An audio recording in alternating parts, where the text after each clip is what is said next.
یو سړی راغلی پیغمبر علیه السلام ته ویل یا رسول الله زه ولاړم داسې مې یو ځای خیمه ودروله خیمه چې مې ودروله ما د هلته څو شپې وکړلې نو زه نه وم په خبر چې دا قبر دی هغه ما پر قبر باندې خیمه درولې وه په دې قبر کې دننه د سوره ملک غږ راوتی سوره ملک چې دی هغه ویل کېدی سوره ملک ویل کېدی د الله رسول ته وفرمایلې وانا لا احسب انه قبر دی وایي زما فکر دا نه و چې دا قبر دی فاذا قبر انسان دا د انسان قبر یقرأ سوره الملک حتى ختمها سوره ملک وایي تبارک الذی ویل تر پای پرې ویل فقال النبي صلى الله عليه وسلم هي مانعه هي منجيه تنجيه من عذاب القبر دغه سوره ملک چې دی دا خاص کر انسان د عذاب قبر بچاوي الله رسول ته فرمایل خاص کر چې د عذاب قبر څوک بچاويږي اپ چیش بچاويږي اپ سوره ملک بچاويږي د شپې وایا پروانه لري څه کوو څومره تور تیار ده څومره تنګي ده څومره وحشت دی څومره تنهایی ده سبحان الله دغه سوره ملک پس ما استاد لپاره د لمر شان ولري د لمر دا سوره ملک پس ما استاد سره د قافلې او د لشکر شان ولري د چا سره چې لشکري ورسره هغه ته ډیر مشکل نه وي په قبر کې دا سوره ملک ما استاد لپاره لشکر دی دا ما استاد لپاره لمر دی دا ما استاد لپاره د دنیا د یو سره تر بل سره خلاصون دی زیسو نو د الله رسول فرمایي د یوې خو عذاب راسي سوره ملک ورته نه دا زیب نه ولی وای دا هغه سړی دی چې په دنیا کې ویلم دا هغه سړی دی چې په دنیا کې ز تلاوت کولم دا هغه سړی دی چې په دنیا کې ز وظیفه کولم دا هغه سړی دی چې په دنیا کې ز نه پرې شولم د الله رسول فرمایي به دا عذاب بیرته جنې ولاړ سي هغه بل حدیث کې راځي عايزانو تر ټولو اوله خبره خو به دا درته وکم چې حضرت علی کرم الله وجود جناب نبی کریم صلی الله علیه وسلم د اکا زوی او زوم دی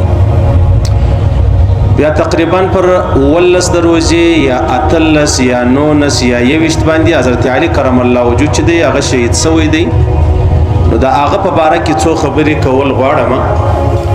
چې زموږ ژوند بغیر د صحابو د مجلسو او د کردار او د تاریخ بغیر تیر نشي ځکه زموږ د نجات سبب او ذریعہ چې دا هغه صحابه کرام دي او صحابه کرام چې دی هغه د جناب نبی کریم صلی الله علیه وسلم د ختم نبوت گواهان دي صحابه کرام چې دی هغه د الله رب العزت لجانب د پیغمبر علیه الصلاۃ والسلام خاص انډیوالان او ملګری دي حضرت علی کرم الله وجود چې دی د بابا نوم ابو طالب دی مشهور په ابو طالب دی اصل نوم د ابو طالب چې دی هغه عبد المناف دی د ابو طالب چې دی هغه د عبد المطلب زوی دی عبد المطلب د جناب نبی کریم صلی الله علیه وسلم نیکه دی د حضرت علی کرم الله وجود ادینم فاطمه و فاطمه چې دا هغه د اسد لور ده اسد چې دی هغه د هشام زوی دی او عجب نه ولدا ببل درته وکما حضرت شاه ولی الله صاحب رحمه الله فازاله الخفاء کی فرمایي چې حضرت علی کرم الله وجود چې دی د کعبه شریفه په نس کې پیدا سو په بیت الله شریفه کې دنه پیدا سو جوف کعبه چې کوم بلل کیږي یو بل علت پیدا سوی دی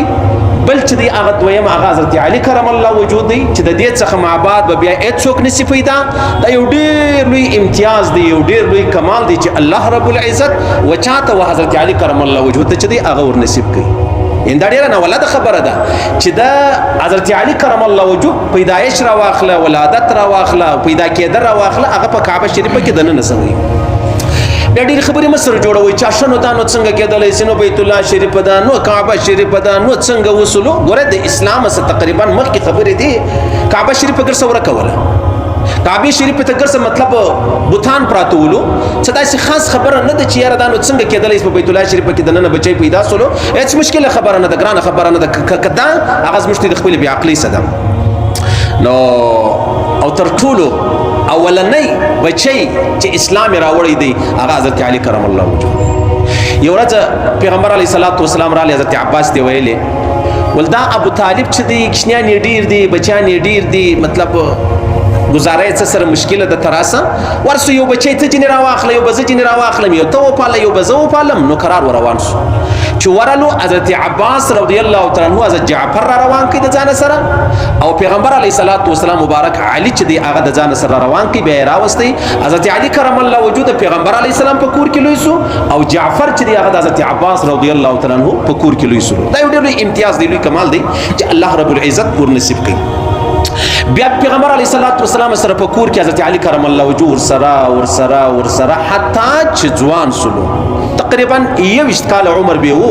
چې بیا بیبي فاطمه رضی الله تعالی عنها د محمد رسول الله نازنین لور و نازنین نو بیا ابو بکر صدیق رضی الله تعالی عنہ مرکه ورته وکړه بیبي فاطمه ته پیغمبر علیه السلام نه کول تنوی صاحب فرمای وجه دا د ابو بکر صدیق عمر ډیر زیات بیا حضرت عمر فاروق رضی الله تعالی عنہ مرکه ورته وکړه پیغمبر علیه السلام نه کور ولی عمر ډیر زیات بیا دغه چې په قریشو کې نور هم مرکه ورته وکړه د الله رسول نه دور کړي نو ابو بکر صدیق رضی الله تعالی عنہ علی حضرت علی کرم الله وجهه ویلې ول الله تعالی ډیر لوی کمال در کړی دی ته دا چې وکز ما پتا سر خلاص دي چې الله ستنګ دی استا مطلب گزاره سره سخت ده ته دا چې وکد پیغمبر علیه الصلاۃ والسلام و بچی ته مرکه وکړه خرچه مرچه دي زبرداشت و دا بچی و غواړه خیر یو بل صحابي مرالي حضرت علي کرم الله وجهه دا کیسه وکړه چې یاره دا ترتیب برابر کړه دا ډیره لوی خبره ده ډیر لوی کمال دی او ډیر لوی امتیاز دی چې ته د پیغمبر علی السلام مبارک ته ظلم سي خیر دا دی حضرت علي کرم الله وجهه علی پیغمبر اسلام څنګه تکشینست چې کښینستی بس لاندې مځکې ته ګوري بس داسې پر دا مځکه باندې ګوته تېروي او لکه هغه سړی چې شرمېږي پیغمبر علیه السلام پوښتنه چې نو وکه علي څنګه راغلی دغسې ول راغلی ولا دغسې نه یې راغلی راته ووایه څنګه راغلی خبره خو کول غواړې ول یا رسول الله که چیرې زما د نکاح ترتیب برابر سي نو څنګه دې خوښه ده زما د نکاح ترتیب برابر سي په د هغه کور کې پیغمبر علیه الصلاۃ والسلام ورته وفرمیل او بالکل د الله هم دغسې خوښه د الله هم دغسې خوښه ده ورشه څه ترتیب مرتیب برابر که بس د مهر ترتیب برابر که ستا نکاح چې د هغه سوې ده نو خیر حضرت علی کرم الله وجهه یو شی نه درلود یو شی هم نه درلود رالی وزیرا ورسره هغه د جنګ حضرت عثمان لري راوړه رضی الله تعالی عنه ولدا خلاص واخله یار نن مې کوزدا ده نن مې واده دی ترتیب برابروم په 480 درهم باندې جنی واخستله د زیرا چې واخستله حضرت عثمان رضی الله تعالی عنه خو پوسو چې یار په کور کې خبره سره معلومه ده حضرت عثمان رضی الله تعالی عنه د خسر کورولو نو بس بیا هغه زرم برته ورکړله پیسې هم برته ورکړې کنور خرچه رالم پر ما باندې ژغ وکړه کنور خرچه راله هم پر ما باندې ژغ وکړه دا خلک چې په ودو کې د چا سره مرسته کوي هغه د حضرت عثمان رضی الله تعالی عنه د اول ورځې ترتیب دی د حضرت علی کرم الله وجهه صحیح سلو اوس پیغمبر علیه الصلاۃ والسلام مبارک نو ابو بکر صدیق ته لور نه کور حضرت عمر فاروق ته هم نه کور ځکه عمرونه یې ډېر وو اوس پیغمبر علیه الصلاۃ والسلام رالی فاطمه ته الفاطمه داسې علی ستا مطلب نږدې رشتہ دار قریب ته د هرې خوا پیژنې مرکه یې کړې ده ستا خوښه ده زما خو خوښه ده د هغې خوا هم د خوښې اظهار چې دی هغه اوس ټیک ده صحیح ده تقریبا د دې عمر د فاطمه رضی الله تعالی عنها عمر تقریبا 15 کاله یو 15 شپږ میاشتې مو پورته کړه خامخا وایي د حضرت علی کرم الله وجهه عمر تقریبا 21 کاله یا بل روایت کې راځي 24 کاله اخر نکاح وسوله خوشحالي جوړه سوه پیغمبر علیه السلام مبارک په خپله نکاح وتړله او بیا هغه پیسې چې کومې راغلې هغه د حضرت علی کرم الله وجهه راوړې د مهر دپاره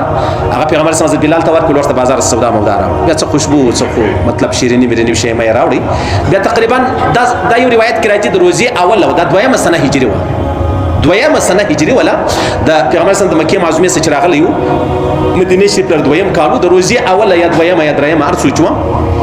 نکاح چې دغه وتړل سوله یعنی یو روایت دا دی چې په روزه کې نکاح وتړل سو په روزه کې نکاح پروا نه لري هیڅ مشکل هیڅ پریشانی نشته نه واده نه نکاح نه کوزدا هیڅ پریشانی نه سجدا نو روزه د موږ څنګه نکاح وکړو نو بیا پیغمبر علیه الصلاۃ والسلام تقریبا ما بینځ کې لږ ټیم تیر شو ډیر وخت نه دی په کلو نه دی تیر شوی بیا پیغمبر علیه الصلاۃ والسلام خپل بچی چې دغه مطلب د واده ورځ ولا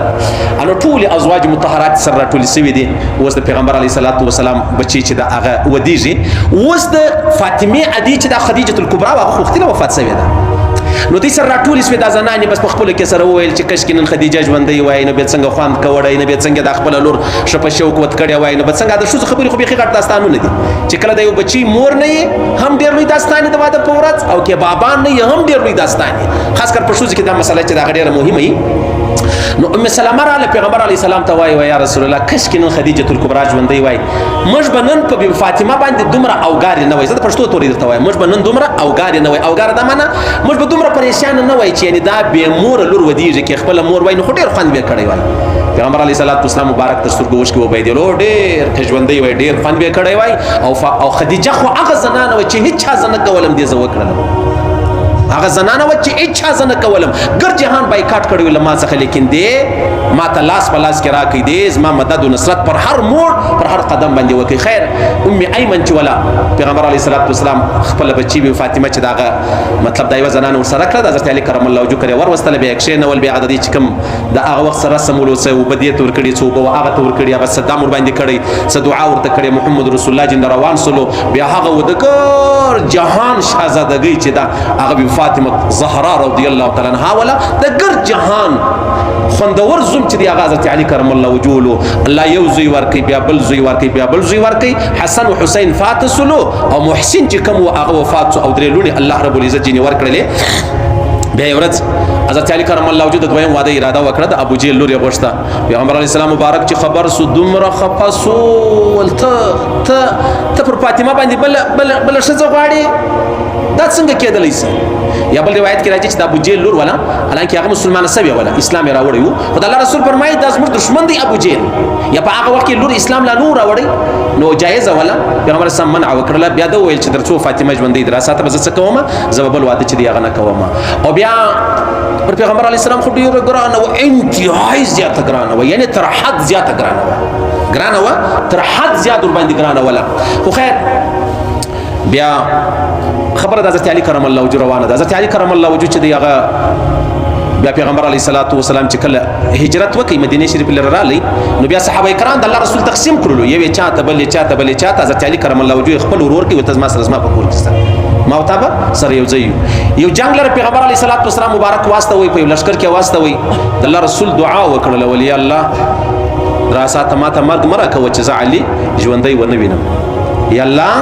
ما ته تر هغه ساعت مرګ مرا کوي چې علی ما ژوندۍ بیرته واپس راغلی لیدلی نه یا الله ما ته مرګ مرا کوي. او بیا بل حدیث کې راځي پیغمبر علیه السلام فرمایي د علی سره مینه او محبت کول دا ایمان دی د علی سره بغض او عداوت کول دا منافقت دی دا منافقت دی. د الله رسول فرمایي چې علی ته بد ویل هغه ما ته بد ویل چې علی تشکنځا وکنه اعوذ بالله هغه ما تشکنځا وکنه اعوذ بالله. صحیح سلو. بیا ورځ پیغمبر علیه السلام مبارک ناس دی وای وس یو سړی راځي دا جنتی دی سات بعد ابو بکر صدیق رضی الله تعالی عنہ. بیا ول وس یو بل سړی راځي هغه جنتی دی په دنیا کې څو کسانو ته د جنت خوش خبری اورولې و چې کتلې بیا حضرت عمر فاروق رضی الله تعالی عنہ ویل ول وس بل سړی راځي دام جنتی دی پیغمبر علیه السلام دعا وکولې یا الله دا علیک یا الله علی را ولا پیغمبر سم په غیب نو خبر چې څوک را روان دي د الله له جانب وحی ته کېدلې د الله له جانب ورته ویل کېدل. اولی یاد کې ابو بکر صدیق را علی بیا یاد کې د عمر فاروق را علی دریم ور چرالی الله رسول دعا وکولې الله د دې واره علی کې چې علی راشي علی بیا حضرت علی کرم الله وجهه دی هغه را علی پیغمبر صلی الله علیه وسلم مبارک په ژوند کې لا ودته د چی د جنت خوش خبری چې د هغه اورولې ده. حضرت علی کرم الله وجهه فرمایي وای کچ زدا نه غواړم چې کش کې ز پکښنیوالی مړ سوی وای زدا نه غواړم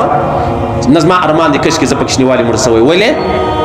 ویل ما الله و پیژندې که زه کښنی مړ سوی وای نو خو ما به الله نه وای پیژندلی زه خو لوی سو ما ته الله فکر عقل اسلام راکړي ما محمد رسول الله ولیدی او ما الله و پیژندې الله.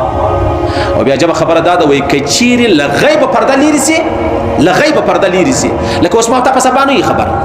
صحیح سو اوریدلې مې د الله د رسول خبرې چې داسې قبر داسې جنت داسې پل صراط داسې جهنم موږ اورېدلې دي او دی وایي چې زه په سترګو ووینم الله بس ما ایمان یوه ذره اضافه نسی پکې راولې ول ما داسې ایمان راوړی دی چې بیا هلته نور گنجایش نشته چې هغه ځکه مې پکې راشي ما داسې ایمان راوړی دی او دومره علم الله ورکړی و دومره علم. تا نبی صاحب فرمایي یو ورځ مجلس روان و چې په حروفو کې کوم حرف ډېر استعمالیږي په حروفو کې الف با تا سا جیم ح خ کوم ډېر استعمالیږي یو ورته ویل ول الف ډېر استعمالیږي الف. حضرت علی کرم الله وجهه ولاړ سو ځای پر ځای خطبه ولیکل ځای پر ځای خطبه ولیکل او بغیر د الف ولیکل یو الف هم نه دی پکې لکه تقی صاحب دی تقی صاحب ورور دی هغه وفات شوی دی ولی رازی نمیږي هغه یو کتاب پر پیغمبر علی السلام مبارک باندې لیکل دي 400 صفحې دی په دې ټول کتاب کې هغه توري نه دی راخسي چې هغه ټکی لري نقطه لري با تا سا جیم خا زال زی شین ضاد نون یا دای نه دی راخسته علی پر راخسته دي دال راخسته دي را راخسته ده میم راخسته دي ح راخسته ده کاف راخسته دي و راخسته دي د دې کتاب لیکل دي یو کال وای په پوبم نسی حضرت علی کرم الله وجود ځای پر ځای خطبه ولیکله بغیر د الف ټول خطبه کې الف نه دی راخسته دا کمال دی لکه زه شتاته انت خبرې کوه بابا نه پکې وای دا کېدلی سي او شاعر ډېر زورور شاعر ډېر زورور غپ هم کوله په قد باندې شنی وو تقریبا په صحابو کې یو د څه خېټه ولا د نور صحابه کرام خېټه نه ولې صحیح سلو نو قد باندې شنی ولو قد یې کم ولو داسې کم هم نه چې عیب دی نو شغط شایسته جوړ داسې نه به ټوله نیولې ولا شاعر ډیر زبردست د نبی صاحب فرمایي د ډیر ګپې کولې حضرت عمر فاروق رضی الله تعالی عنہ چې وفات کېدی حضرت علی کرم الله وجهه ویلې د نبی صاحب لیکلي دي ویلې ولکتا ګپې نه کولای ما اعلان کوي چې ما بعد امیر المؤمنین ته ته ګپې ډیر کوي خلکو سره مجلسونه کوي خلک سستا سایان نه کوي یعنی ته دومره د دې سره باندارون نه کوي مجلسونه نه کوي یو ځای ور سره ګرځي کتا ډیر ګپې نه کولای تا ډیر مجلسونه نه کولای ما بنن اعلان کړی چې څه کوي تبا نن مطلب ما ته د امیر المؤمنین ما وصیت کوي چې تبا کېدل نو شاعران خاصم ډیر پر شاعر په ټول ژوند سامنے پریوځي شاعر او قاری نه یو قاری یو شاعر په ټول ژوند سامنے بس بادشاہ له ور ولم دی ځای پر ځای شعر ته شروع کوي الته بازار کې ودرو پر چوک ولاړ دی ځای پر ځای شعر شروع کوي حضرت علی کرم الله وجهه کې دا کمال کامل پر پکې راغلی یو ورځ ته نبی صاحب لیکلی دي یو طرف ته حضرت عمر فاروق روان دی په مابین کې حضرت علی کرم الله وجهه دی بل طرف ته ابو بکر صدیق دی رضی الله تعالی عنہ اوس حضرت عمر فاروق ورتوای ابو بکر صدیق ورتوای حضرت علی کرم الله وجهه قد خو نشنی نو حضرت عمر فاروق ورتوای وای علی ته په مشک دی لکه نون په لنا کې لام ولیکا نون سو بیا الف کا لنا صحیح سلو یو طرف ته لام چې دی هغه حضرت عمر فاروق سلو الف چې دی هغه ابو بکر صدیق سو په مابین کې نون رالی هغه خو قد نسته ته په مشکل داسي حضرت علی کرم الله وجوه ته ویلې ول چې دا نون د لنا سو باسي چیش پاتیږي والله پاتیږي لا معنا دا چې یم شي نه است ورته عمر فاروق کا پر باندې وکړه حضرت علی کرم الله وجوه څه زبردست مجلس ورته وکړي ول دا نون د لنا سو باسي لا پاتیږي لا چې جوړیږي لا معنا دا چې یم شي نه است یو ورځ نبی صاحب فرمایي یو کافر رالی د خپل پلار او د نیکه کوپړی راوړل وخت کې مرسیو چې راوړل حضرت عمر فاروق ته ویل ولته دا وګورتي وای چې داسې کافران دي داسې قبر دي داسې عذاب دي داسې ورونه دا ول سړې پړې دي ته دا کوپړی وګوره حضرت عمر فاروق کو حیران و دي چې دا څنګه جواب ورکړ حضرت علی کرم الله وجهه راوښت چې راوي ورته بیا ورته ویل کیسه ورته وکړي چې دا وای شو دا خبر ده ول ورسره دا غځي سوډه بر راواخ دا بر چې راواخست دا بر دا شونه ولګار مده کیا خدا ولیا خدا ول تودا خو بني ولیا نه ده بل ډبره ورشو د دې سره ډیر په زور یې ووه په زور دا یو ډبره د بل سره ورسره سره کا په سر کې پورته سولې ول څنګه سو دا ډبره خو یخ ودا ور د کومه خوا پکې راغلی ول داش د استاد پلار په کوپړی کې مدار کوم ورسته عمر فاروق حیران شو ماشاء الله سبحان الله واقضاهم علي واقضاهم ډیر زور ور قاضي ډیر زور ور فیصله کولې خو خیر وخت یې دی تقریبا درش په تکال عمر یو په عراق کې فکوپه کې وو عبدالرحمن ابن ملجم دا خوارج چې کوم بلل کېږي خوارج د دین د اسلام د خلیفګانو دشمنانو د دې وی انجلۍ سره تعلق څه عشق قطام نومېدله قطام نو هغه ورته ویلي ستا سره زه واده په یو شرط کوم اول خو به 3000 روپۍ درهم دا مهر دویم حضرت علی کرم الله وجهه د مخه وباسه قرار تقریبا د جمعې ورځ و د سهار مانځه حضرت علی کرم الله وجهه پر مانځولو پر سجده باندې ولو عبدالرحمن ابن ملجم رالی خپل هغه نیزه ور سره یا غشي یا ارڅ چې بوله هغه ور سره او په زهر باندې وغلی و په سجده کې دی وای چې وای بزاغه دویش په لاجمندای وو د اتوار ورځ ولا د روزي ولا سم یا تلسم یا نو سم یا یوشتمه څنګه خاص خبره نه ده نو بیا د شهید سلو حضرت علی کرم الله وجهه بیا د قبر چې دی هغه معلوم نه دی ولې نه دی معلوم و هغه وجه دا چې د خوارج د قبر ایستي د لاش د جسد وړي نو د قبر نشان ور میټاو کې ختم یې کوي چې څوک پیدا نه کوي حضرت عثمان رضی الله تعالی عنہ قبر په جنت البقیع کې تر ټولو اخر دی هغه وجه دا چې خلکو د دشمنانو د اسلام د يهودو نصاراو بچان ولو نو د جسد چې دی هغه ایستي دی حال تلیر پټ کې چې وچا تر معلومیږي نو دا خو بیا ورسته دا درادونه په صورت غټه سره د قبرستان دومره غټ سولو دلته حضرت علی کرم الله وجهه لاش چې دی هغه هم د صورت د جسد چې دی هغه ایستي د خوارجو د بیر څخه بیا د قبر نشان چې دی هغه ورکی د عراق د کوپا و دا تقریبا 40 سنه هجری ولا 40 درش په تکال عمر ولو نو د شهید سلو بیا دا چې کوم عبدالرحمن ولو دا بیا تقریبا د حضرت علی کرم الله وجهه وفات شهادت صدر ورځ بعد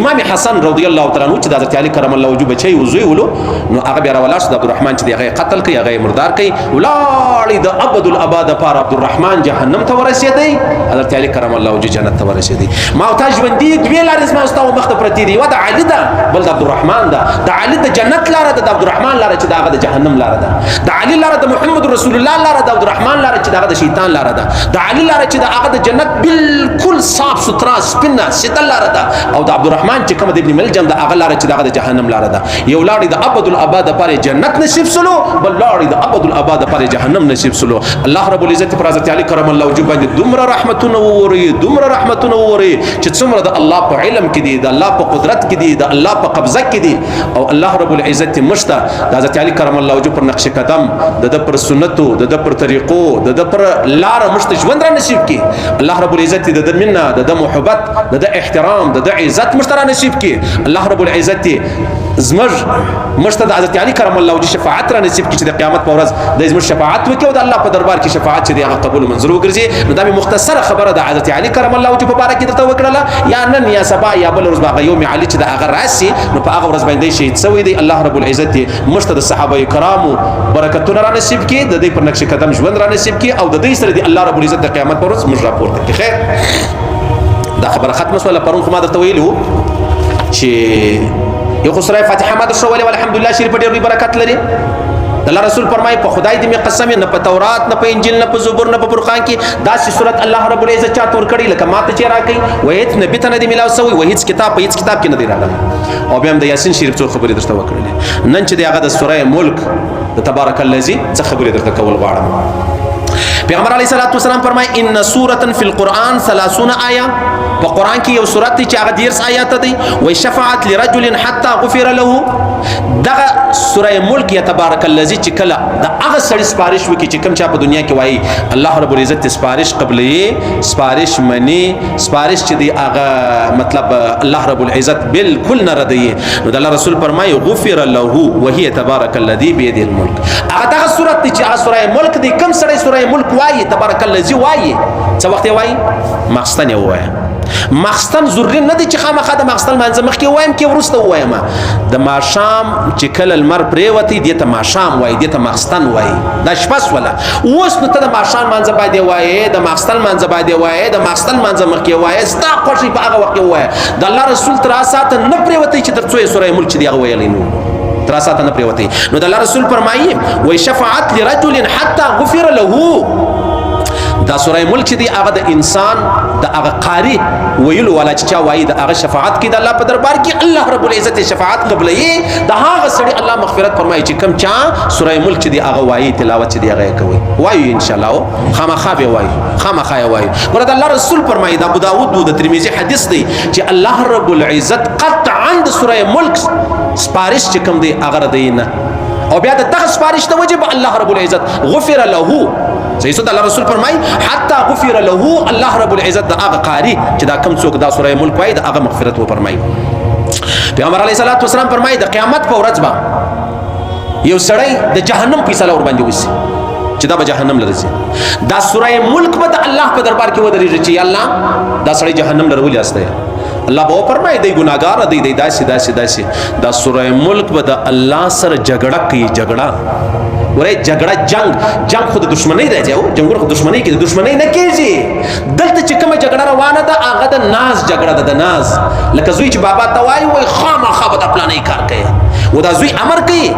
یا زوی راولاړ چې پلار د لمن ونیسي زه خامخا ستا سره بازار لرزم. اوس دا زوی چیش کوي جنگ کوي جنگ نه کوي دا ناز کوي. دلته دغه صورت پر الله ناز کوي. الله ته وایي خامخا به دا سړی رالکوي خامخا به دا سړی د جهنم خلاصوي. الله رب العزت د خپل قرآن د خپل کلام د یو صورت ناز نه ردی. الله رب العزت به سړی د جهنم خلاص کړي. څونه لویه خبره ده کنه ده. ګوره د قیامت په ورځ یا زه یا ته زما سپارښت کوې زه ستا سپارښت کوم، ته زما دپاره جګړېږې زه ستا دپاره جنګېږم. او دلته سوره ملک زما او ستا دپاره جنګېږي. سوره ملک څومره لویه خبره ده. پیغمبر علیه الصلاۃ والسلام فرمایي وای دا عبد الله ابن عباس فرمایي او پیغمبر اسلام فرمایي قال رسول الله صلی الله علیه وسلم ودت انها في قلب كل مؤمن. دا رسول فرمایي زما خدا خوښه ده چې د هر مؤمن په زړه کې سوره ملک د هر مؤمن سوره ملک یاد دی یا د په تبلیغ کې کېږي په چله کې ولاړ سي څلوېښت سورې یاسین هم یادېږي تبارک الذی هم یادېږي او سوره واقعه هم یادېږي هغه لس سورتونه هم یادېږي یعنی تبارک الذی بيد الملک رواه حاکم د الله رسول فرمایي زما ارمان دا دی زما زړه دا غواړي ما ته دا خوند راکوي چې هر مؤمن سوره ملک چې دی هغه یاد کړي او هر مؤمن سوره ملک چې دی هغه وایي هر مؤمن دا بل حدیث دی پیغمبر علیه الصلاۃ والسلام فرمایي د عبد الله بن مسعود سره روایت دی وای چې کله دا مؤمن په قبر کې کښېږدي دا حدیث چې دی هغه د مستدرک حاکم حدیث دی د الله رسول فرمایي چې کله دا مؤمن په قبر کې کښېږدي نو په قبر کې عذاب راشي د دې مړي د پښو له طرفه دا سوره ملک ورته وایي وای راځي به نه ولې وای دا هغه سړی دی چې زه په ژوند کې ویلم د الله رسول فرمایي بې عذاب د نس څخه ورباندې راشي دا سوره ملک راشي د عذاب په مخ کې ودرې راځي به نه ولې ول دا هغه سړی دی چې زه په ژوند کې ویلم د الله رسول فرمایي بیا د سر د خوا عذاب راشي سوره ملک مخ ته ودرې راځي به نه ولې نه هغه دا هغه سړی چې په ژوند کې زه ویلم بیا له یو طرفه څه د عذاب راشي له بل طرفه څه عذاب راشي د الله رسول فرمایي سوره ملک مخ ته ودرېږي سوره ملک مخ ته ودرېږي او عذاب بیرته واپس ولاړ شي عذاب بیرته واپس ولاړ شي ګوره په قبر کې به موت یو سړی راغلی پیغمبر علیه السلام ته ویل یا رسول الله زه ولاړم داسې مې ځای خیمه ودروله خیمه چې مې ودروله ما دلته څو شپې وکړلې نو زه نه په خبر چې دا قبر دی هغه ما پر قبر باندې خیمه درولې وه په دې قبر کې دننه د سوره ملک غږ راوتی سوره ملک چې دی هغه ویل کېدی سوره ملک ویل کېدی د الله رسول ته وفرمایلې وانا لا احسب انه قبر دی وایي زما فکر دا نه و چې دا قبر دی فاذا قبر انسان دا د انسان قبر یقرأ سوره الملک حتى ختمها سوره ملک وایي تبارک الذی ویله تر پایه پورې وویله فقال النبي صلى الله عليه وسلم هي مانعه هي منجيه تنجيه من عذاب القبر دغه سوره ملک چې دی دا خاص کر انسان د عذاب قبر بچاوي د الله رسول ته وفرمایل خاص کر چې د عذاب قبر څوک بچاويږي اپ چیش بچاويږي اپ سوره ملک بچاويږي د شپې وایا پروانه لري د ورځې وایا ویل مقصد دی ویل مقصد دی سيسو ډاکټر ما ته دوا راکې خوړل مقصد دی دا نه چې دا نو سهار دا غرمه دا ماښام دا که سهار څه وزن دی دا پروانه لري که غرمه څه وزن دی دا پروانه لري که ماښام څه وزن دی دا پروانه لري خو مقصد چې دی هغه د الله د رسول ویل دی ویل نو د الله رسول بغیر د ویلو د سوره ملک قطعا نه پریوتی بالکل نه پریوتی مشتي بدنه نه ان شاء الله العزيز دا عمل شروع کو موبایل کې ډاونلوډ کړی دی که قرآن پاک نږدې پروت دی ډیره ښه خبره ده که قرآن پاک نږدې نه صدر سلیل دی په دکان کې په سفر کې په موټر کې په جاز کې په بس کې په ټرین کې موبایل کې وای پروا نه لري سيسو ویل مقصد دی خو الله رسول فرمایي د قبر عذاب چې دی هغه الله لما او تا د سوره ملک توجلی کوي او دغه سوره ملک پس ما استاد پر د الله په دربار کې چیش کیږي بیا بازاري کوي خواسته کوي دی بعد الله سره گایيږي د خلاصون د پاره چې دی به پرېږدي او الله رب العزت په سوره ملک د وجد ما او تا چیش وکي زما او ستا مغفرت چې دی هغه الله دې و فرمایي الله دې موږ توفیق راکړي الله دې موږ توفیق راکړي موږ په ویلو په خبرو ډیر پهلوانان په خبرو به ډیر پهلوانان یو نور نو موږ تقریبا به ډیر کمزوري په هر حواله باندې ډیر کمزوري د اخر حدیث ولا درته وایم عن ابن عمر رضي الله عنهما قال قال رسول الله صلى الله عليه وسلم لا يستطيع أحدكم أن يقرأ 1000 آية كل يوم قالوا من يستطيع ذلك قال الله رسول فرمایي پتاسو کې دا چې څوک ستا کنه چې د ورځې زر زر آیاتونه وایي صحابه یا رسول الله زر آیات خو به ډېر وي شي زر آیات خو د 4000 آیاتونه دي سپورت کړته وي دا زر آیات خو به خدا څوک ویلی سي څوک دومره وس لري الله رسول ته فرمایلی اما يستطيع احدكم ان يقرا الهاكم التكاثر حتى زرتم المقابر یور الهاكم التكاثر ویل د الله رسول فرمای دا دومره ثواب لري لکه ته چې د قران زر آیات وایي زر آیات اوس پتا سو کې سړی دانسي کولای چې د ورځې یا ماښام پرې وځي الهاكم التكاثر چې سوره الهاكم التكاثر وایي او دا کولای سو دا خو اسانه دي د الله رسول فرمای د زر آیاتو ثواب الله رب العزت پکې شي د الله رسول فرمای قل یا ایها الکافرون دي ته چې ماښام پرې وځي دا وایست ولې وایو اوله خبره ده د الله رسول فرمای کوم څه چې پرې وځي سوره قل یا ایها الکافرون وایي هغه د شرک سبب برید اخلاص دی هغه د شرک څخه خلاص دی دویمه خبره ده د الله رسول فرمایي چې یو ور قل یا ایها الکافرون وایي